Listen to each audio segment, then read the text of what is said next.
الحمد لله الحمد لله الذي خلق السماوات والأرض واختلاف الليل والنهار لآيات لأولي الألباب. الحمد لله الذي أرسله رسوله بالهدى ودين الحق ليظهره على دين كله ولو كره الكافرون. الحمد لله الذي هدانا إلى صراطه المستقيم. أشهد أن لا إله إلا الله وحده لا شريك له وأشهد أن محمدا عبده ورسوله لا نبي بعده. اللهم صل وسلم وبارك على محمد وآل محمد كما صليت وترحمت على إبراهيم وآل إبراهيم إنك حميد مجيد. فيا عباد الله اتقوا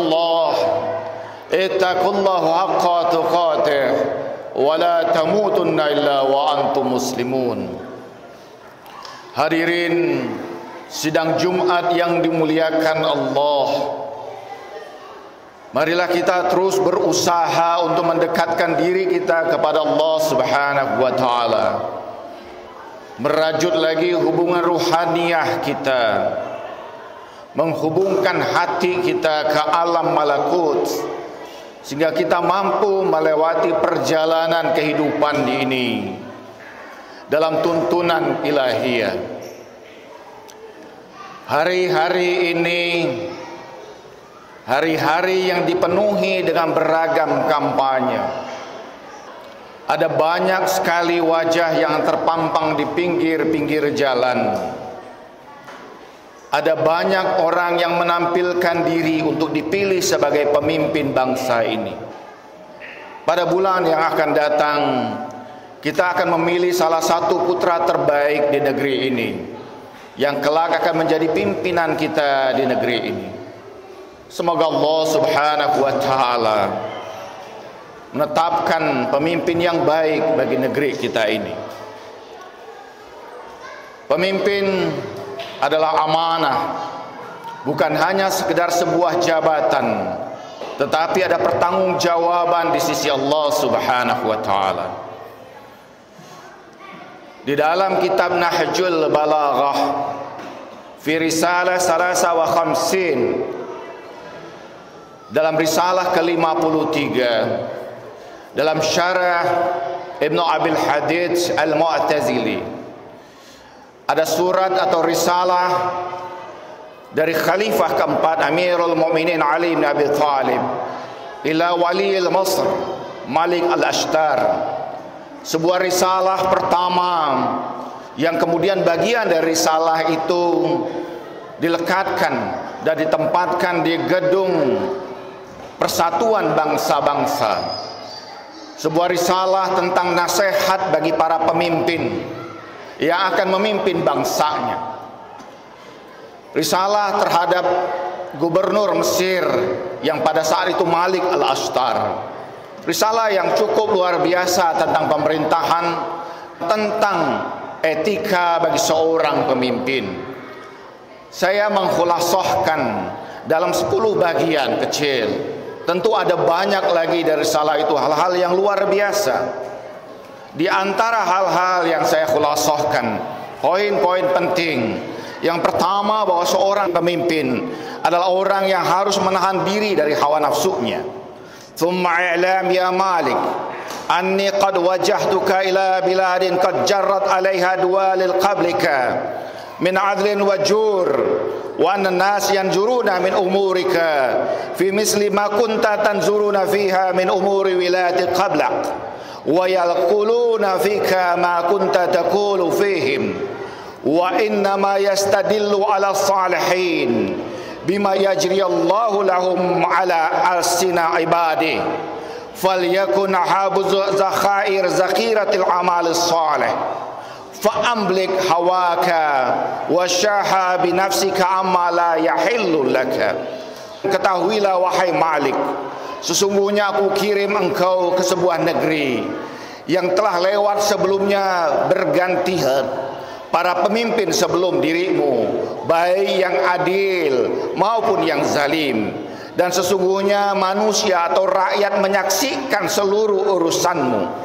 Sebagaimana dahulu ketika engkau menjadi rakyat, engkau menyaksikan seluruh urusan dari pemimpin sebelummu, dan berkata atas dirimu, atas apa yang dahulu mungkin kau katakan kepada mereka. Sesungguhnya bukti yang paling baik bagi orang-orang yang soleh adalah perkataan yang baik tentang dirinya yang muncul pada lidah rakyat-rakyatnya. Karena Allah meletakkan buktinya di antara lisan para umatnya. Maka hendaklah engkau mencintai perbendaharaan yang paling baik, yaitu amal soleh. Jagalah dirimu dari hawa nafsumu, dan kendalikanlah dirimu atas sesuatu yang tidak dihalalkan untukmu. Nasihat yang kedua atau prinsip yang kedua adalah kecintaan kepada rakyat. Ali bin Abi Thalib karamullah wajhah mengatakan, wa ash'ir qalbaka rahmah li ra'iya wal mahabba lahum wa lutfu bihim wa la takunanna alaihim sabu'an sariyan taqtanna aklahum fa innahum sinfan imma akhun laka fid din wa imma nazira laka fil khalq. Penuhilah hatimu dengan kasih sayang terhadap rakyatmu dan kecintaan kepada mereka, serta bersikap lemah lembutlah kepada mereka. Janganlah engkau menjadi seorang pemimpin bagaikan singa yang lapar, yang di hadapannya adalah rakyat bagaikan domba-domba dan hendak menerkam mereka. Karena sesungguhnya rakyatmu itu terdiri dari dua golongan. Yang pertama, dia adalah saudaramu seagama, dan yang kedua, mereka adalah makhluk seperti dirimu. Yang ketiga, nasihat dari Amirul Mukminin Ali bin Abi Thalib, jangan pernah meninggikan diri dan berlaku sombong, mendudukkan diri dalam keagungan sebagaimana Allah Subhanahu wa taala. Iyaka wa masamatallah fi azamatihi wa tashbihi bihi fi jabarutihi, fa innallaha yazullu kulla jabar wa yahinu kulla mukhtar. Jagalah diri kamu dari menyamakan keagunganmu dengan Allah dan menyerupai keperkasaannya, karena Allah Subhanahu wa taala akan meruntuhkan setiap orang-orang yang sombong dan menghinakan orang-orang yang berbangga dirinya. Yang keempat, nasihat itu adalah berlaku adil. Ansifullah wa ansifun nasi min nafsak wa min khassati ahlak wa man laka fihi hiwaya min ra'iyatika fa innaka illa taf'alu tazlam wa man zalama ibadallah kana Allahu nasibahu duna ibadah. Yang keempat adalah nasihat itu untuk berlaku adil di antara rakyat yang pimpin, bahwa bersikap adillah atas hak Allah, atas hak manusia di antara dirimu, dan khususnya terhadap keluargamu dan orang-orang yang dekat dengan dirimu, terhadap rakyat-rakyatmu. Sekiranya engkau kemudian berlaku zalim, maka engkau telah menzalimi hamba-hamba Allah, dan kelak engkau akan berhadapan dengan Allah. Karena itu bahwa ini nasihat yang sangat penting bagi seorang pemimpin untuk berlaku adil. Dan kita tahu bahwa di antara prinsip yang paling mendasar di dalam Al-Quran terhadap seorang pemimpin adalah tindakan untuk berbuat adil. Yang kelima, nasihat itu adalah berlaku moderat. Wal yakun ahabal umur ilaika awsatuha fil haqq. Dan hendaklah engkau mencintai persoalan terhadapmu adalah yang paling berada di antara kebenaran, di antara hal yang paling moderat, di antara hal yang benar. Jangan kemudian berlebih-lebihan dalam beragam hal, baik ketika membenci kemudian orang yang kau benci, maupun menyukai orang yang kau sukai, karena yang demikian akan mengeluarkan kita dari perlakuan adil. Yang keenam, nasihat itu adalah menjauhi orang yang suka membuka keburukan rakyat. Wal yakun ab'adu ra'iyatika minka wasnahum indaka atlabahum lima'aywin nas fa innan nasa uyuban al waliyu ahaqqa min satriha. Dan hendaklah engkau menjauhi orang-orang yang membuka dan mencari-cari keburukan di antara rakyat-rakyatmu, karena sesungguhnya pada masyarakat itu ada aibnya, tetapi seorang pemimpin adalah orang yang paling berhak untuk menutupi keburukan yang ada pada rakyatnya. Kemudian yang ketujuh, nasihat itu jangan menghilangkan tradisi yang baik yang telah dibuat, dan jangan membuat tradisi buruk yang baru.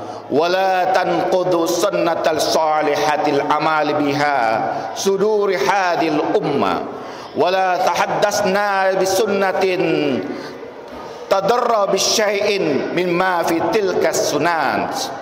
Janganlah engkau menghilangkan hal-hal yang sudah baik sebelumnya, yang telah menyatukan umat ini. Dan jangan pula engkau membuat sesuatu yang baru, yang membuat kerusakan dari tradisi yang telah ada, yang telah baik sebelumnya. Jadi seorang pemimpin dalam nasihat ini hendaklah menjaga hal-hal yang baik dan meneruskan serta membuat tradisi yang baik berikutnya. Nasihat ke-8, untuk memberikan kesempatan berbicara kepada rakyat. Waj'al ziwal hajati minka qasaman tafarraga lahum fihi syakhsuka wa tajlisu lahum majlisan aman adhafi lillahi allazi khalaqaka wa taq'adu anhum junduka wa awanika madha firasaka wa syaratuka hatta yukallimuka mutakalliman ghaira mutata'itahum. Dan jadikan tempat di mana kamu bisa berbicara dengan rakyatmu. Jauhkan orang-orang yang lain di sekitar kamu, khususnya orang-orang yang selama ini menjaga kamu, para tentara kamu, sehingga rakyatmu dapat berbicara dari hati mereka tanpa rasa takut apapun. Fa inni sami'tu Rasulullah sallallahu alaihi wasallam yaqul lan taqadas ummatan la yu'akhiz li da'ifiha haqqaha minal qiwa ghairu mutata'itahum. Sebagaimana aku mendengar Rasulullah SAW bersabda, tidaklah satu umat itu dimuliakan dan disucikan oleh Allah selama orang-orang yang lemah tidak dapat mengambil haknya dari orang-orang yang kuat, dan mereka tidak mampu mengeluarkan apa yang mereka ingin sampaikan. Yang ke-9, nasihat seorang Amirul Mukminin Ali ibn Abi Thalib kepada Malik al-Ashtar sebagai seorang pemimpin.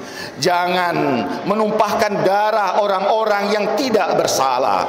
Iyaka waddima wa safakaha bi ghairi hilliha fa innahu laysa syai'un adna li naqamihi wala azami li tatabuati wala ajriya bi zawali ni'matihi wa in qita'u muddatun min safakid dima bi ghairi haqqiha. Hendaklah engkau menghindari menumpahkan darah dan mengalirkan darah pada sesuatu yang bukan haknya, apalagi itu pada rakyatmu, karena sesungguhnya yang paling cepat ditimpakan kemudian balasannya adalah hal yang demikian, dan tidak ada hal yang lebih berat dari hal ini yang akan ditanggung kemudian. Dan Allah akan menetapkan kemudian keburukan bagi orang yang menumpahkan darah pada sesuatu yang bukan pada haknya, dan ini akan menimbulkan pembalasan dan pertumpahan darah berikutnya. Yang ke-10, jangan memutuskan sesuatu sebelum engkau mengingat bahwa engkau kelak akan kembali kepada Allah Subhanahu wa taala. Wa lan tahkum zalika min nafsika hatta yukassiru humumuka bi zikril ma'ad ila rabbika. Dan janganlah engkau menetapkan satu hukuman sebelum dirimu memperbanyak mengingat, memperbanyak berfikir bahwa engkau akan kembali menjumpai Tuhanmu. Inilah 10 nasihat yang sangat penting yang seharusnya saat ini orang-orang yang hendak menjadi pemimpin bangsa ini, pemimpin masyarakat ini, memperhatikan nasihat-nasihat yang penting seperti ini agar dia selamat dalam menjalankan amanah sebagai seorang pemimpin. Ketahuilah bahwa setiap pemimpin itu ada pertanggungjawaban di hadapan Allah Subhanahu wa taala. Sebutkan bahwa seorang pemimpin itu bainan nari wal jannah, bahwa seorang pemimpin itu berada di antara neraka dan surga. Seandainya dia berlaku adil dan amanah, dia akan melenggang jalan menuju surga Allah Subhanahu wa taala. Tetapi sedikit saja dia melakukan kezaliman, maka dia akan dijerumuskan ke dalam neraka jahanam. Kita berdoa agar negeri ini aman, damai, selamat, dan mendapatkan pemimpin yang baik, pemimpin yang amanah, pemimpin yang mampu membimbing umat ini pada kebaikan yang lebih baik dari yang telah ada. Barakallahu li wa lakum wa nafa'ani wa iyyakum bima fihi wa zikril hakim. Aqulu qawli hadha wa astaghfiruhu innahu wal ghafurur rahim.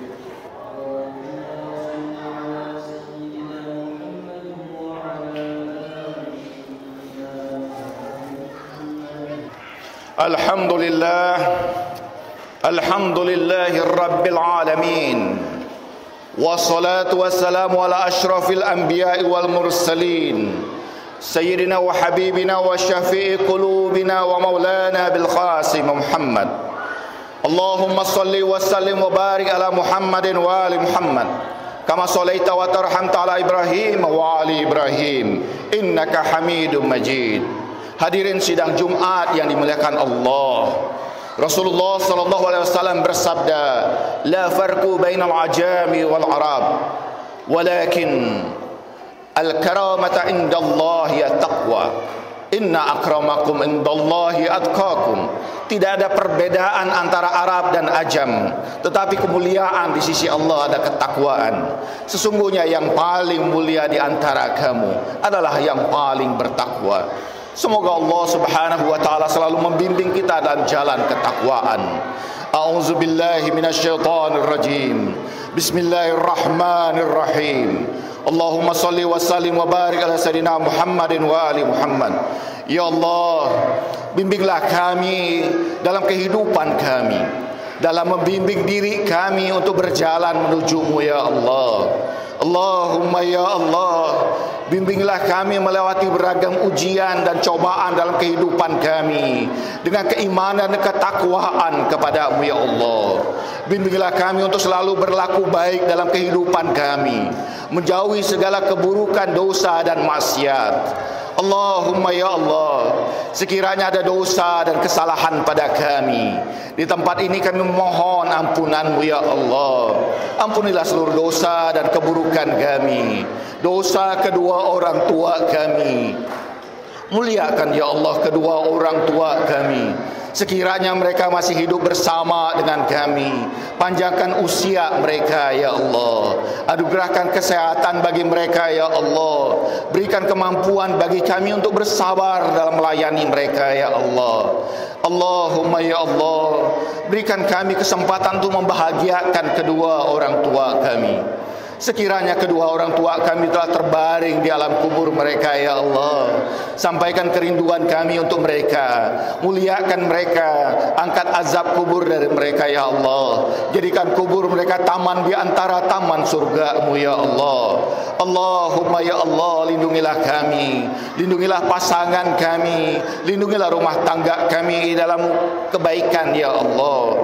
Jauhkan hal-hal yang akan menghancurkan rumah tangga kami. Berikan kebaikan bagi anak-anak kami ya Allah. Jadikan anak-anak kami anak-anak yang soleh dan soleha, anak-anak yang mencintai-Mu, mencintai Nabi-Mu, mencintai Al-Quran, dan mencintai kedua orang tua mereka ya Allah. Tanamkan di hati anak-anak kami ya Allah. Sebutkan lidah mereka doa-doa terhadap kami setiap mereka berdoa ya Allah. Allahumma ya Allah, bimbing kami dan keluarga kami. Allahumma ya Allah, di antara kami ada yang sakit, sembuhkanlah ya Allah. Di antara kami ada yang kesulitan, lapangkanlah. Di antara kami ada yang terhimpit ya Allah dalam liputan persoalan kehidupan mereka. Luaskanlah, jauhkanlah dan mudahkanlah ya Allah. Allahumma ya Allah, berikan kemenangan kepada kaum mujahidin ya Allah, yang tengah berjuang membela agama-Mu ya Allah. Saudara-saudara kami di Gaza dan Palestin, menangkan mereka ya Allah. Hancurkan musuh-musuh kaum muslimin ya Allah, yang saat ini tengah menghancurkan di antara saudara-saudara kami. Hinakan mereka ya Allah, hapuskan mereka ya Allah, palingkan niat buruk mereka ya Allah. Allahumma ya Allah, kami mohon kepada-Mu ya Allah, angkat derajat kaum muslimin di dunia ini ya Allah, sebagaimana Engkau telah tetapkan dalam kitab-Mu ya Allah, bahwa negeri ini, dunia ini akan Kau wariskan bagi hamba-hamba-Mu yang soleh. Menangkan seluruh pejuang kaum muslimin dimanapun mereka berada ya Allah. Allahumma ya Allah, hancurkan persatuan orang-orang yang ingin merusak persatuan kaum muslimin. Allahumma ighfir lil mu'minina wal mu'minat al ahya'i minhum wal amwat, innaka sami'un qaribun mujibud da'wat ya qadiyal hajat. Ibadallah, innallaha ya'murukum bil adli wal ihsan wa itaizil qurba wa yanha 'anil fahsya'i wal munkari wal baghi ya'izukum la'allakum tadhakkarun wa la dzikrullahi akbar. Aqimus shalah.